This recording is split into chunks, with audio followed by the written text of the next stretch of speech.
So why don't we go ahead and get started with the webinar. To kick things off, we're going to start off with a little housekeeping. This webinar will be recorded and made available on our website and the Guardian YouTube channel shortly afterwards. We will be monitoring the chat. If you have any questions, please use the chat. Our team is here to answer those as quickly as possible. You may be seeing our team members putting a little symbols on them to kind of claim theirs as they formulate a response. They may be punting some of these to the end if there are more complex questions or they think it's relevant to the webinar. We'll hold those for the end. So with that being said, let's go ahead and get into the webinar a little bit further. So our presenters today, myself, I'm Chris Schaefer. I'm the Director of Communications Partnerships here at Guardian. And we also have Jake Martin, who's a Senior Product Specialist. And we're going to go over today's agenda. First, we're going to give a brief overview of model properties and mappings. So there's some nuances that is best to know before we get too far along. Then cleaning an existing model. We're going to demonstrate kind of quickly and high level how to go through that process of making sure your models are perfectly aligned with your standards. Also, we're going to demonstrate how Guardian can be used for transfer project standards to make sure that you're only bringing in the standards that you need. Now, you may be saying, well, you can select, oh, I only want browser organization, or you only want view templates. But what if you only want one view template? And so Guardian actually allows you to do something like transfer single in that situation. So we'll demonstrate that as well. We're going to go through the process of cleaning a family on insertion. And we're going to show you really getting in the weeds of the nuances of the interface and how effective Guardian is at cleaning families. Then we're going to go through that similar process, but this time inserting a Revit detail from another project.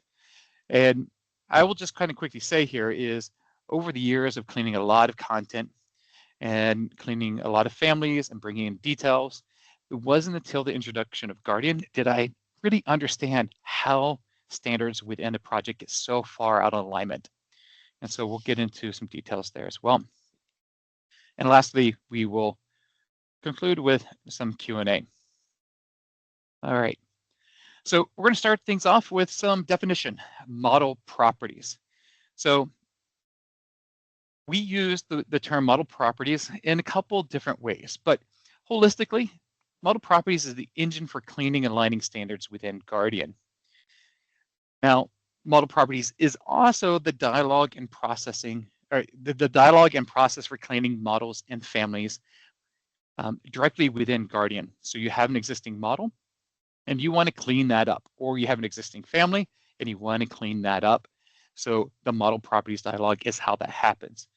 Jake will be demonstrating this in more detail here in a bit. Incoming properties. So incoming properties utilizes the model properties engine, but this is specifically for content that's coming into your project in real time. So when we talk about incoming content, it could be a family that is copy and pasted. It is inserted from the project, loaded from the family editor. It could be details being loaded. It could be even exploding CAD files. Any way content can come into your model, Guardian can flag that, and that interface is incoming properties.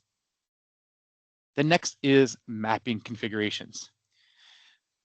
So mapping configurations is the database of mapping rules. And we're going to talk about what a mapping is here in a second. And mapping configurations is also the key to the engine of model properties. So model properties really doesn't run unless mapping configurations are established. To expand on mapping configurations a little bit further, mapping configurations really associate with a firm's particular standard. And you can have multiple firms, or excuse me, multiple standards within your firm, or you can have client standards in which you have that database of mapping rules. So what is a mapping? So a mapping is the conversion of one standard or property to another. So we'll say Times New Roman 332nd is mapped to Arial Narrow 332nd. And so once Guardian sees that mapping, it memorizes it forever. Now, Guardian, and we'll demonstrate the specifics here throughout today's webinar, is there are actually two types of mappings. One is a full mapping, meaning Guardian will memorize that conversion and store that in the mapping configuration. So not only for that given project is it cleaned, but all future projects in which those two properties are recognized, it will be mapped. There's also another feature, again, we'll demonstrate this, it's called a one-time mapping. So sometimes you just want to clean things up for that specific project, but you don't want Guardian to remember that for other projects. And we'll get into those nuances as we progress today. One of the things we like to think of model properties being as a firewall to your firm standards. So this is a very simple diagram demonstrating how you have all these standards from different firms, from manufacturers, and when that content comes into your models, Guardian will identify and clean that content and those standards to match your firms. So what type of standards? These are going to be annotation styles, line patterns, fill regions, fill patterns, shared parameters, system and loadable families, and materials. So really any way or any type of those fundamental properties within your model, Guardian can identify and update to your standards. Now, there is a nifty little trick that Guardian does as well. So what if you have your firm standards established and all your content is cleaned? Now you have a client comes along and says, well, I understand that you have your standards, but we have our standards. So I want you, when you deliver a model, to deliver that model in our standards. The way a lot of firms have historically worked says, well, we'll set up a new template and we'll make sure everything is converted to that company or that company standards, or they'll use that company standards, their company standards template. Now, the process of doing that seems pretty straightforward from a technical perspective, from a Revit perspective. But when you think about the change management involved, where you have to get everyone to learn that new standard, it becomes a lot of work. So what some firms are doing nowadays is actually completing those projects using their templates, their content and whatnot. And then before delivering that model, they're actually converting by running Guardian in reverse, converting their standards to that client standards. So this allows everyone on the project to just maintain those processes, those standards that they know, but then the client gets things exactly the way they want it. The other thing I'd like to highlight here is I think it was May of 2025, we did a webinar on the content car wash. This utilizes the same things we're going to be talking about today, but this was really geared towards what if you have a very comprehensive Revit family library or even details. How do you go about cleaning them up and lining them with your standards to ensure that every content or every piece of content you're providing your teams are in perfect alignment with those standards? So if I could ask one of my teammates here to paste a link to that webinar, I would really appreciate that. So if you have any more questions about that, feel free to ask in the chat or reach out to us separately. All right, with that being said, I'm going to hand it over to Jake, and he's going to start diving into how to clean your models. Take it away, Jake. Awesome, thanks, Chris.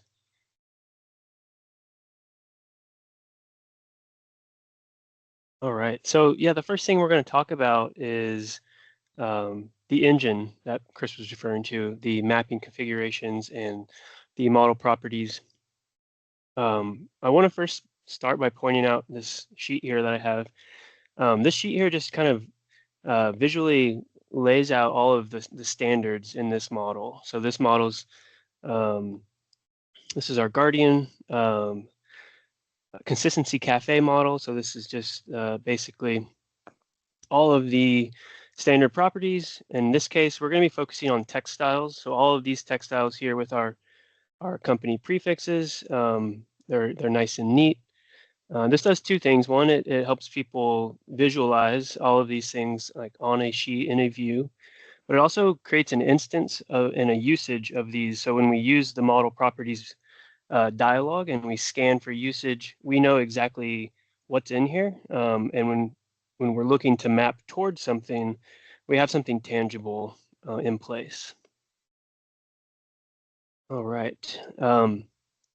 So another thing I want to point out, especially if you're new to Guardian, looking here at the ribbon, you'll notice that my model properties button is actually grayed out. And that's because I do not have the key in the ignition, so to speak. So the mapping configuration is the key that drives this engine. So the first thing I want to do, and this can be automated as well. Most firms do automate the assignment of a mapping configuration to a model when it's registered. But I just want to show you this menu here. So the mapping configuration menu here, this is just simply a list of all of these different mapping configurations within my company's account. This is where you could create different mapping configurations for those different clients that Chris was referring to. So you could map your standards to somebody else's or map somebody else's standards to yours. In this case, we're going to start with a clean slate. And I've also, well, it's not too clean. I did a couple things today, but at any rate, there's not very many mapping rules associated with this configuration I'm about to activate. And so once I activate it, you'll see this button become accessible. So I want to go into my model properties. So this is really the engine that drives all of the work here. So this, in essence, is just a consolidated menu of all the properties within this model. You can see there's tabs for all sorts of things: materials, patterns, shared parameters, system family types. Since we're going to be focusing on text styles today, we're going to go to our system families tab and then open up our annotation symbols, where we will find our text styles. So if we take a look closer here, we can see the text styles in this sheet behind us. We've got these Guardian prefixes. We also have some prefixes to identify the use case. So presentation text styles, QA, QC text styles for red lines, those types of things. But we can also see a lot of text styles representing maybe outdated standards or other people's standards. So the goal here really is then to identify, okay, how do we clean this up? How do we map these outdated standards to our current? So it's really quite simple. The first thing that we want to do is we want to determine, okay, we can infer that the names are quite similar, but we really want to be sure when we do these mappings. So we can scan for duplication. And Guardian's going to take a look at all these properties. It's going to compare all of the variables that these text styles consist of and make sure that one for one, they actually consist of the same exact properties. They just have different names. So it's a very straightforward and simple example, but we'll see after this completes this scan in the duplicate columns here, it's going to register, okay, which of these text styles are in fact the same. And that's going to be the key here. It's going to be the instructions really, so that we know what to map towards. All right. So you can see we have pretty much everything has a one-for-one duplicate. And that is pretty much all these outdated standards have a one-to-one duplicate to our current standard. So if I select one of these hyperlinks here in the duplicates column for the number 2, that's indicating that there are 2 properties that are exactly the same in this model. In this case, it's the heading 2, 1/8 inch bold text style. So we have our proper prefix here, identifying our standard. We also have this old one. So the workflow here is to select the property that you no longer want, and then select this icon here, which is 2 arrows converging representing the mapping. We'll go ahead and select that. And because we've already scanned for duplication, Guardian's letting us know, this is a very simple conversion. We're just going to select the destination. So we have the original and then the duplicate, which is our destination. We'll press OK. And what we've done here is we've just created a rule. We've told Guardian old should be mapped to the GDN prefix. We haven't actually committed this change to this model yet. We've simply created a rule that's been stored to that database. The beauty of that is I can actually close this menu and save that. I can open up any other model, go to my model properties, and process it within that different environment. Additionally, the mapping configuration, now that we've told Guardian what to do, it's going to use this as a filter or a firewall, as Chris said. So as content's being loaded in, so if somebody has an old outdated version of a model on their desktop or wherever, they use it as a source material, they're looking for a detail or a drafting view, they bring it into this model. Guardian's going to say, hey, we recognize old, let's map it to Guardian or GDN. So we've done that here. And the workflow would be to simply just go through these and identify and create this rule. In order to actually commit this change, what I want to do is review the change. That's going to scan for usage of this. And then it's going to say, okay, hey, we're going to do this. Just give us one more opportunity to make any changes. Currently, this is a rule. So this is a mapping rule. But if we take a step back, Chris earlier mentioned there's two types of mappings. There's the rule, which this is, and there's the one-time mapping, which would make this change only in the model that we're in. And you can make that change on the fly here by toggling this arrow here. So a mapping arrow with a one little integer there, that represents that this is a one-time conversion. It's only going to happen here. It's also not going to be stored to that database of rules. But we want this to be perpetual, so we're going to go ahead and change that back to a rule. We're going to process it. And Guardian has removed that old one. And in the process, replaced it if it were used anywhere with this new one. You can extrapolate this to any other tab within this environment. I think line styles is a great example of how useful this is, especially as you get these import patterns that originate from CAD files. This is a great example of mapping something where you might not want to create a rule, because often import patterns and styles originate from a very unique naming convention based on the file they came from. So the usefulness of a rule really doesn't make sense because we may never encounter that exact same naming convention again.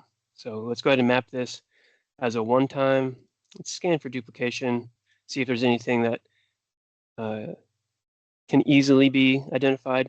There isn't an exact duplicate, so I'm just going to use my best judgment to map that to a simple dash pattern.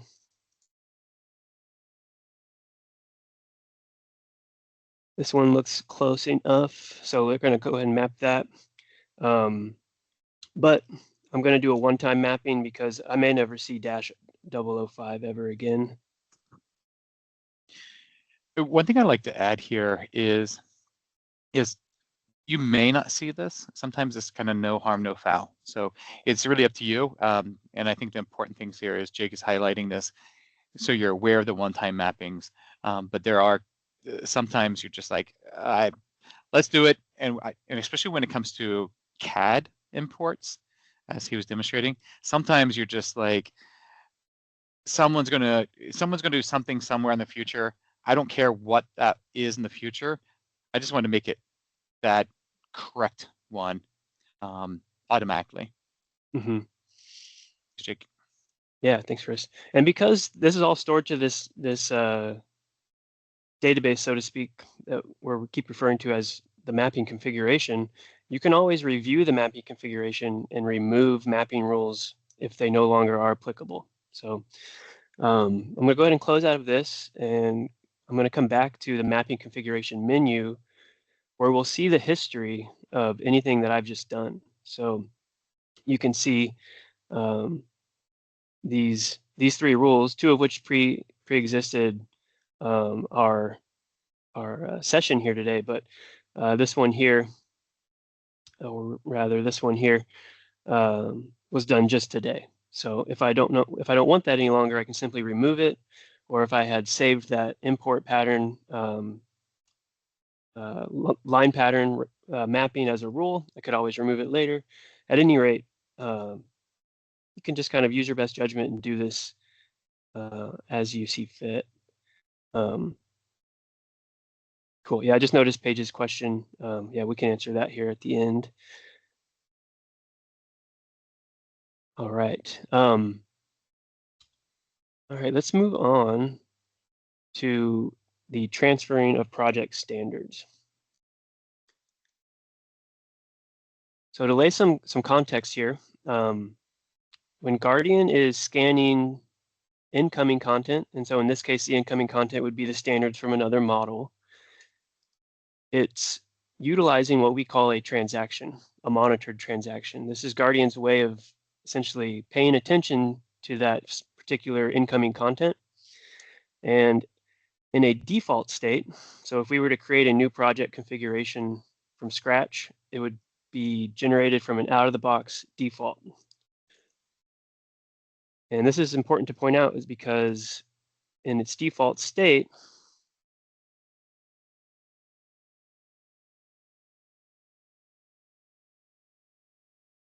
may have live demos are always interesting. May have spoke too soon. But at any rate, we'll go ahead and go back to the one we were using.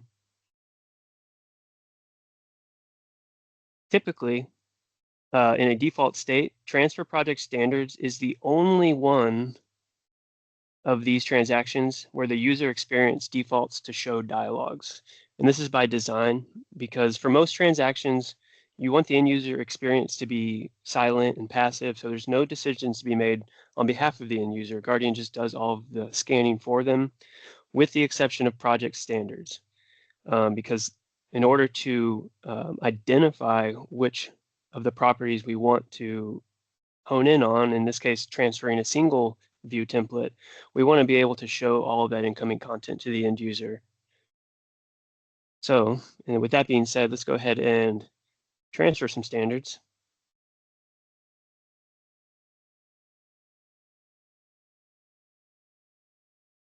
Here's a great example of a command message. In this case, it's referring to the use of the tool for transferring project standards. And really, we're just conveying some best practices, things like that. And yeah, nothing really to do here. Just kind of read this. I can comment. Maybe I want to tell my BIM manager that I'm just transferring a single view template.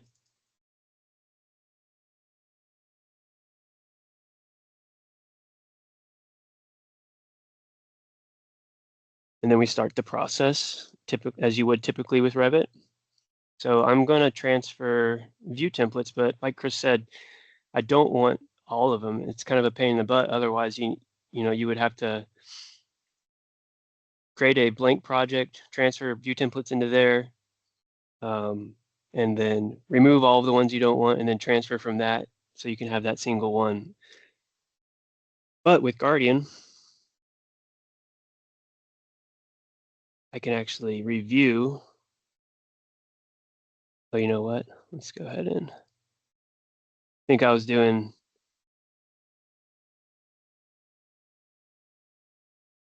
So I'm transferring beforehand. So all this stuff's already in my model. Let's see here. Let's do that again.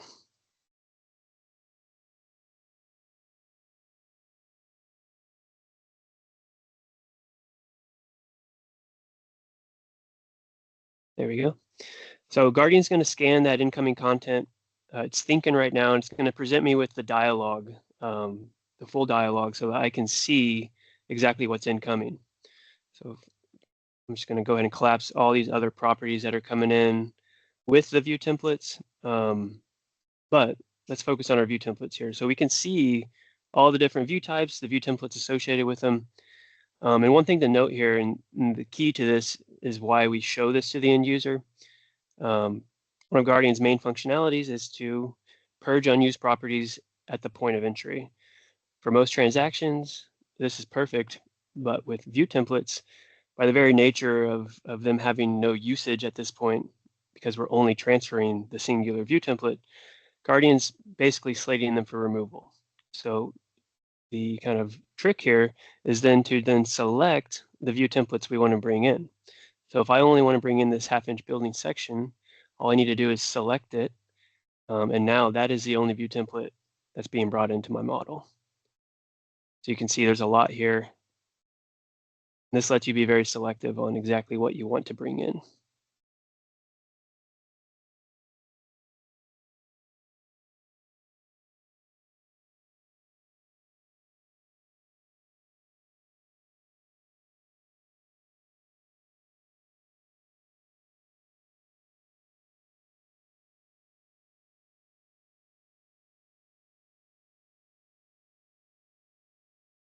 And I have to admit, I don't even remember what it was called.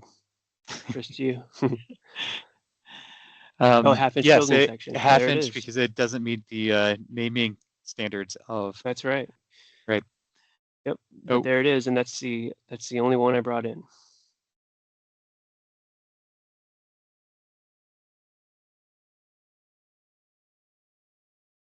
Chris, is one there thing anything you would like to add? Yeah, go ahead. yeah, one thing I want to highlight there is it wasn't until I started using Guardian, and I mentioned this maybe earlier, was did I start to realize how much stuff comes in with things like transfer project standards or insert views with another project or any basic family stuff that just isn't used.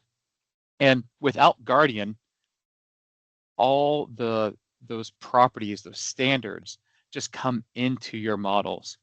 And really, we've heard this time and time again over since the beginning of Revit, that Revit can't produce good-looking drawings. And honestly, Revit can produce as good-looking drawings as any other medium before, so whether it was hand drawing with pen or pencil or even AutoCAD. The problem was with Revit, you've never been able to control the properties that control the graphic output of Revit. And so Guardian really kind of solves that problem, ensuring that your models aren't just overloaded with kind of junk and bloat. And ultimately, the reason why firms have given up on that graphical quality is the amount of effort it takes to, one, clean it manually, and two is for teams, especially younger users who are utilizing Revit, when they go into, say, text types or dimension types, there's a whole list of those in there. And they're like, which one am I supposed to use? I don't know. I've been here for 2 weeks. I'm just picking the one that I think it should be. And that's where the standards start to go awry. So utilizing Guardian, especially from day one on a project, that it becomes a very important firewall, making sure that the standards that we're seeing here on the screen now are the ones that are maintained throughout the duration of the project.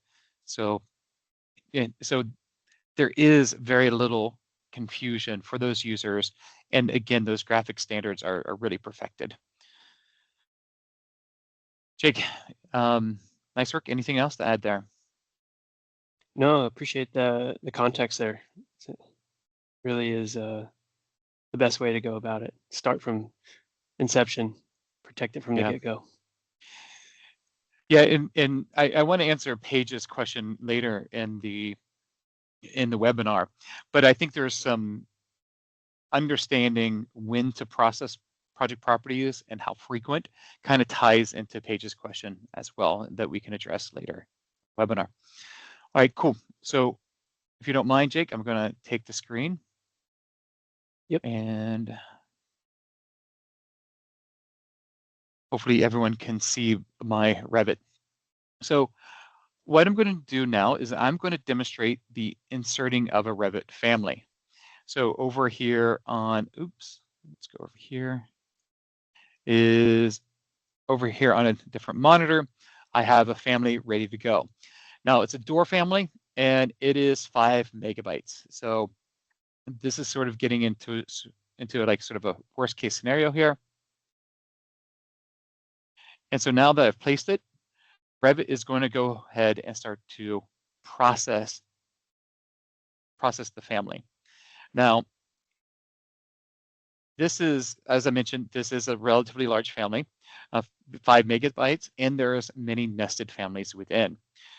So for an admin, they will get this dialog. The first option, remove new properties that are not used. Think of this as sort of a super purge unused for those families. So as Jake was demonstrating earlier, the items that are not being used in a inserting a family, Guardian will just clean those out automatically for you. In addition, any known mappings, Guardian will go ahead and process as well. Now, there are times you'd want to do this. And if we go back to the transactions that Jake was referring to, in silent mode, basically in silent mode, for those end users, they're getting option number 1 here. So as an admin, we recommend always choosing, let me choose which properties to keep. So here you can see all the properties that are coming in with this given or these given families, I should say, because these are a lot of nested families. And so the idea here is for you to scroll through each of these and update them to the appropriate property with each category. So one of the things I want to highlight here is up top here, you can see that you have the name of this nested panel, and you can see it was originally named nested wrong 2. And then it's grayed out with a mapping already applied. This is pulling from that mapping configuration. So this is how Guardian starts applying these mappings to all future instances where whether it's the family names or, we'll get into like shared parameters and whatnot. So the more you use Guardian, the more you're using model properties and incoming properties, again, up here on the left where it says incoming properties, the more intelligent Guardian gets.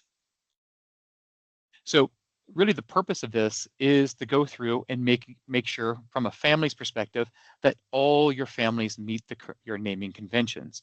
So if I say F here, and if I wanted to rename this flush panel,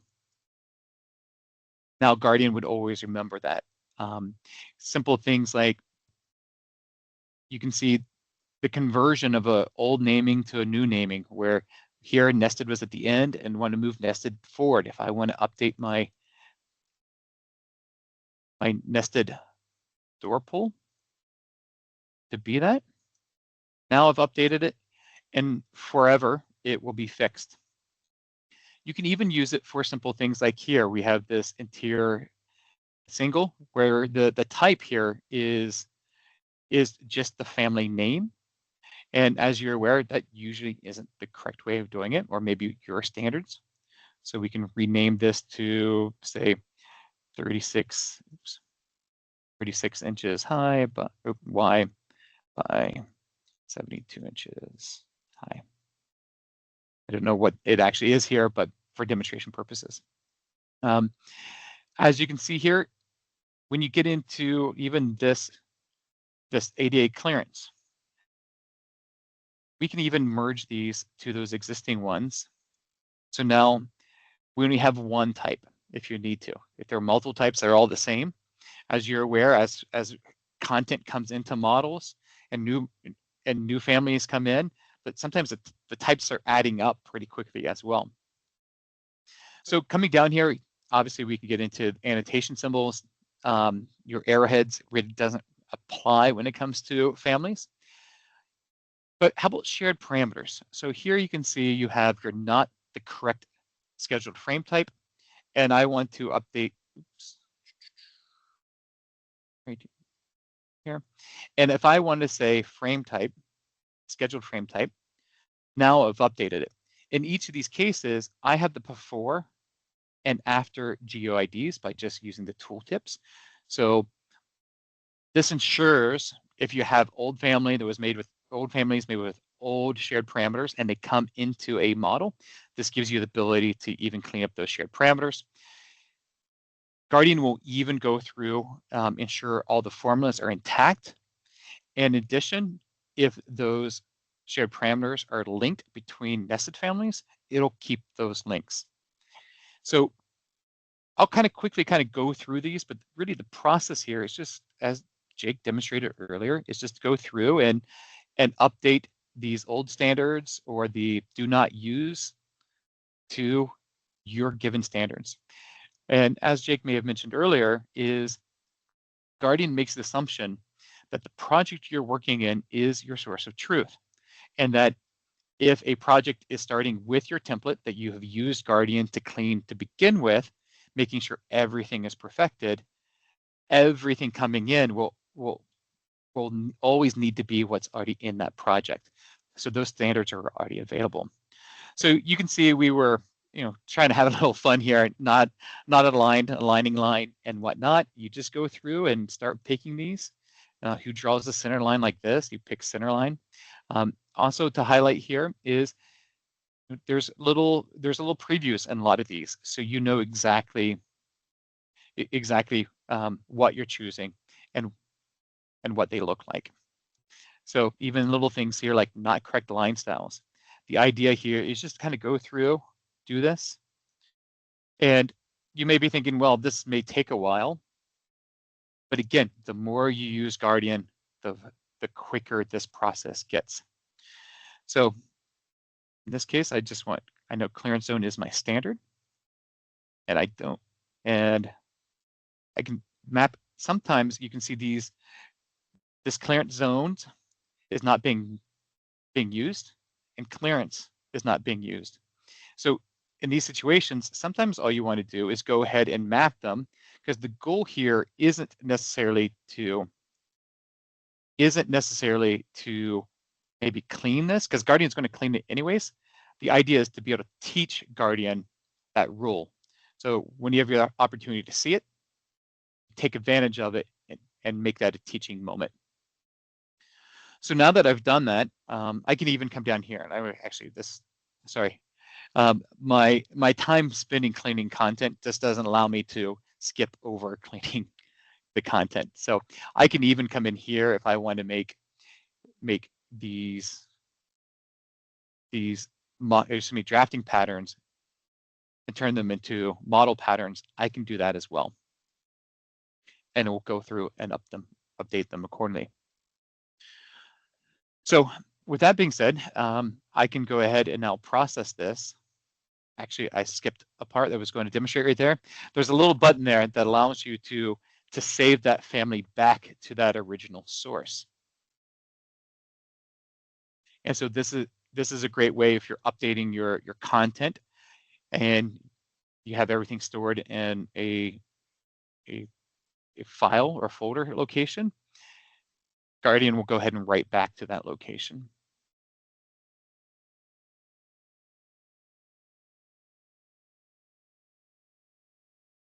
And as you can see here, even being for a 5 megabyte family, that went fairly quickly. It felt like a long time in a webinar setting, but when you're cleaning a lot of families, this is, even for 5 megs, this is relatively quick.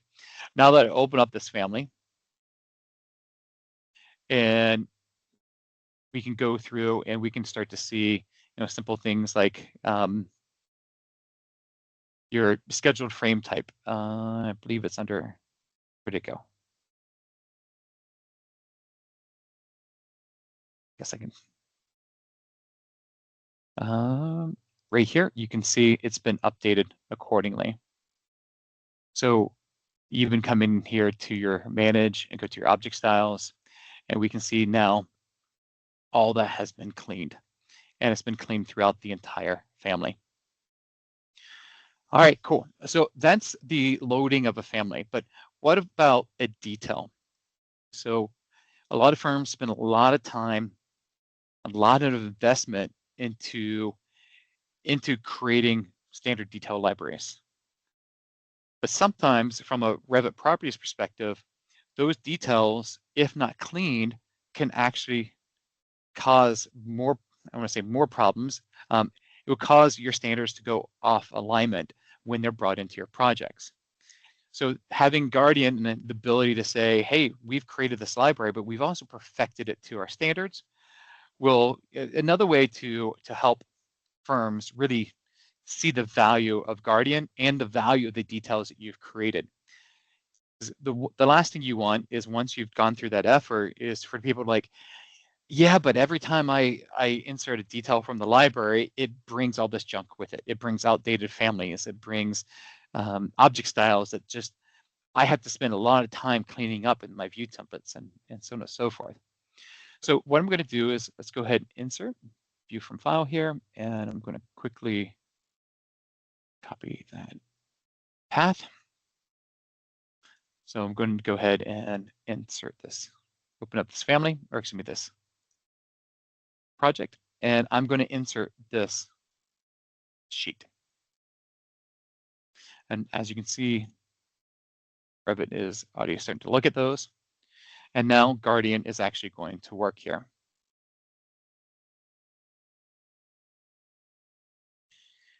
And what's really fun about this is, once you go through the incoming properties dialog, you can see Guardian actually working and updating your details. If I had just brought in the detail itself and we saw a full picture, or it was the extent of the screen, you would see things just cleaning up in real time.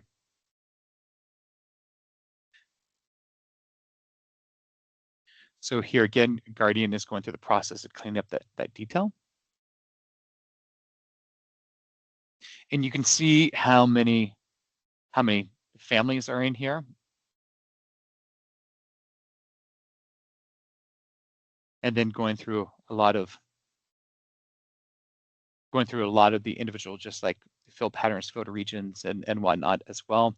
And then, as you saw there, it was also detecting duplicates. Guardian can automatically merge those duplicates.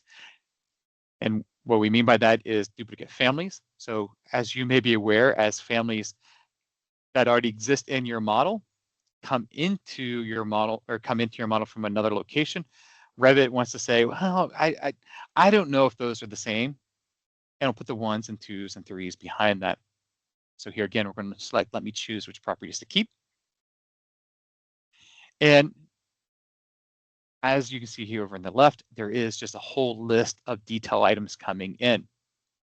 So a couple neat tricks here is, first I want to start with the title block. So what if you're pulling from an old project or an old library, and you want to make sure that that title block is automatically updated with your current title block? So here I can come in here and I can update it with, or I should say to, the Guardian title block. And now I'm teaching Guardian what that standard is. One thing to note, when it comes to mapping families, you also need to map the family types. So in this case, the family types are the same, so that gave me that there was nothing to map. In addition, when you bring in views, you're also bringing in the titles and the callouts and everything else. And so here again, you can go through and start teaching Guardian all of your standards. So here I'm showing here with the view title, I'm going through the individual types on each of these. And it is a pretty quick process once you're used to Guardian, and you can make quick work of all this. So now whenever anyone in your firm pulls from old projects, Guardian will do this work for them.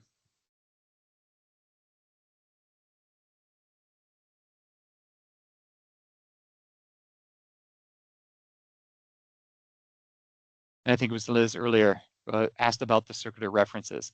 So as you can see, this isn't necessarily a circular reference, but there were old standards that were converted to less old standards, and now I'm converting those to even newer standards. And so Guardian will maintain that logic throughout. In addition, we can see here with the 1, I can come in here and let's select the cold form metal framing, and I can map those. So you see there's a series of these. Here's the old gypsum sheathing. And how many times, and just out of curiosity, raise of hands here, is how many times have you gone into a project and you just seen just endless family types of GWB? And everyone's like, I don't know which one to use. I'm just going to pick one. And then again, your standards are completely off the rails. The other things I want to highlight here, we could spend all day in the families and cleaning them up. I'm going to have to get over my OCD here and kind of move on. Here you could even get into your system families and making sure that those system families are properly mapped as well. And those are updated, even your viewports. So these are the subtle ways in which you are, I guess we don't have a half size. In this case, if we don't have a half size, we can always just rename this and just be GDN view title half size. So now that is updated accordingly. Even my drafting views, all that can be updated. And here again, you get in your shared parameters, you get in your materials. By clicking here, I can see my material is actually in the title block. I don't know why materials are in title blocks, but I can go ahead and remove this. This is a good opportunity to say do not remember, because that material might be in an actual 3D family that you may want to use, but let's go ahead and remove that. And then as you can see, we can start getting into view filters and object styles and subcategories. So all this can be cleaned up. And what's always surprising, and I mentioned this earlier, is the amount of bloat, the amount of non-standards, or the amount of infected standards that come in your project, and something as simple as inserting a single detail can bring. And you wonder why firms struggle to keep their standards in alignment, struggle to be maintaining a high quality graphical output of Revit. And this is why. This gives you a good demonstration of just how much and how complex Revit is in maintaining this, where Guardian kind of perfects that process. So I'm going to go ahead and let this process. And since we have 9 minutes to go, I think now is a good time to open the Q&A. I first want to address Paige's question in the chat. There is, what is the appropriate, if I recall here, I can't see the chat while I'm presenting here, but if I recall, is what is the appropriate amount of properties to process at a given time? So this is really dependent on a lot of factors. So let's first say, if you're going through and cleaning up a handful, or cleaning up families that you just want to drag and drop like I did into a model, and you want to clean those families up, I would say the primary factor is the file size of each of those families. And typically when I've gone through large cleanup processes, there's a couple things to note there. Say if I was doing doors, and I would say from my experience and from my previous firm, we had about 75, 80 door families. What I would do is I would take maybe like 4 or 5 door families, go ahead and drag and drop them into Revit and let Guardian clean them. And that would capture probably about 90% of all the properties in the other all the door families. And then I would just go ahead and do the mappings, because actually the longest part of that sometimes is going through and mainly knowing what is this, what is the standard in the family, and how do I make it the current standard. Once I would go through those 4 or 5 families, then I would do maybe families in chunks of 25 and let them kind of roll at that rate. Now, if I was doing something like detail items, I may do 100 detail items at a given time, do 100, go through the mappings, and then let Guardian spin and do its job there. Now, a lot of times I would do this maybe on a virtual machine. So I would be utilizing the resources, especially the high-speed capability of a virtual machine versus my machine. And so Guardian could just be off doing its job while I can continue to work there. Now, when it comes to, say you have a model, and this is something that Jake was demonstrating earlier, where if you're not using Guardian from the very beginning, the stuff accumulates. And the longer you go, the longer it's going to take Guardian to process that, right? So our recommendation there would be maybe just do a single tab at a time, or maybe a half a tab within that model properties dialog. Because trying to do it all at once will take a while, maybe an hour or two. But this really reinforces the need of utilizing Guardian from day one, and even going back maybe once a week, going into model properties to just clean that model. If you do it once a week, you're probably talking 10-15 minutes to go through that process in the sort of a worst case scenario. All right, cool. Going to look to my teammates. Any other questions in the chat?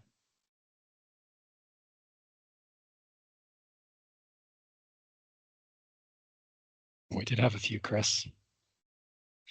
I was answering a couple in the Q&A section, the formal Q&A section. But let me go back and find, I think there was 2 or 3 more. There's 2 longer questions in a row. I don't know if it's easiest for me to read them out or for you to just scroll up a little bit. I pinned them both. The first one's by Randy Groff and the second one's by Pierre.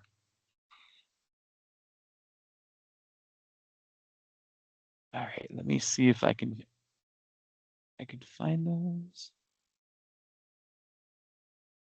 And if not, I can read them. Yeah, how about if you go ahead and read those? Yeah, the first one's from Randy. It reads, Guardian guards a project and what comes in, but since it contains all of our standards, can we have it push these different BIM standards into a starter project? We are dealing with multiple BIM standards for different states and entities with template that are constantly changing, consistently changing. It would be nice to not have to use transfer standards and have Guardian set up the file with our client's BIM standards. There are several programs out there with pieces of all these features, but I haven't ran across one to do all of what we needed to do. Yeah, that's a great question. We have actually a feature called all Guardian Cloud Properties. So the idea here, to set this up properly, you'll notice that here under Cloud, under the line here, you have fill patterns, line styles, shared parameters, system family types, and view filters. And then over here under model properties, you'll see the same thing. And so Guardian can host these properties in the Guardian Cloud. So under model properties, this shows you everything that's in your given project. And so from here, if I come down to textiles, this shows me everything that's currently in the cloud. And what I can do, I can see this Guardian Note 332nd, which is the most fundamental standard here. I can select upload and sync. Really what it's telling me here that there's a version of there in the cloud, but it doesn't match. And I can keep those synchronized. And now it's actually showing me where that difference is. One is transparent, the other one is opaque. So if I want the one in the project to be opaque, I can just hit OK. And now you can see not only this is in the cloud, I also have the link icon, meaning that this has been pushed to the cloud. And if a change is made, Guardian will identify that. So if I need to change that standard, if I come back over to text, and if I click here, and I'm going to just change this to whatever. Maybe I want to make it that. If I hit apply changes, I can now see that is not the same in the model. And so if I click here, I can fix that relationship, and then I can update what's in the model with what's in the cloud. So this is a way that Guardian can, to address exactly what you need, is take all those properties in the cloud and distribute it down to any project model. There's ways to even set Guardian up to do this automatically. Right now, I just kind of demonstrated the manual process. Great question there. And this whole cloud properties is something that we didn't get into today. Great. Josh, you said there was a second question. It was, and some keep coming in. I know we're up against the clock here in a few minutes, but we'll answer as many as we can here and follow up with anyone else. But Pierre's question, I'll read off here. How would the project team with 50 odd consultants in a single project manage the parameters of the project, set the parameter standards, and share a set of parameters for each discipline? Do a global swap out, replace the parameters, are grouped the same, and all the attributes the same. Scheduling is incredibly complex when having multiple parameters of the same purpose/intent. Could this be a batch for this project to ensure handover, O&M, assets are cohesive? Can Guardian do that? Or what combo might solve this? So ultimately, when you talk about the parameters, you're really referring to the shared parameters, because this is really what gets out of alignment here, right? So here again, just like I demonstrated with the text, you can do that with shared parameters. So say on this given project with 50 different consultants, if they all have Guardian, Guardian will work as a firewall. So as soon as someone brings in a schedule, they can then start updating that schedule to the actual project shared parameters. So that was actually a really good question, because we talked about inserting views, but what if you insert a schedule? That's where the shared parameters become really important. So yeah, Guardian can handle that on a shared parameter, or excuse me, on a schedule basis, but then also host those shared parameters to the cloud, and then make sure every team within that project is updated accordingly. Good question, Pierre.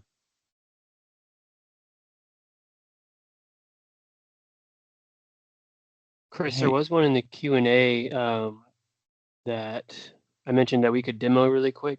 The question was from Margarito. They asked, is there any way to merge mapping configurations?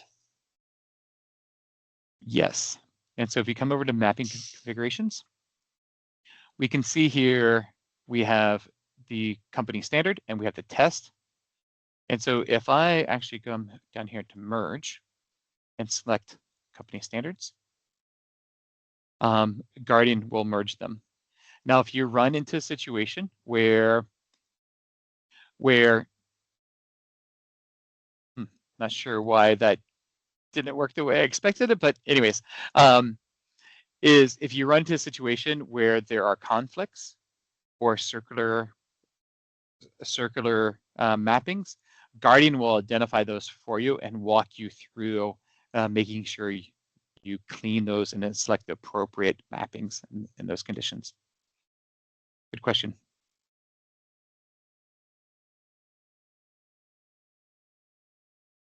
Jake, Josh? I was just going to close the loop. I think we've gotten to all the questions at this point. Awesome. Great. Well, I want to thank everyone for attending today's webinar. I know we went really in depth into how Guardian works and how it gets into every little nook and cranny of families, details, and models. So ultimately, the goal here is to making sure that your content and your projects are really perfectly aligned with those standards. So with that being said, I want to just again thank you everyone for attending, and if you have any more questions, please reach out to us or check us out on our website. Thanks, everyone.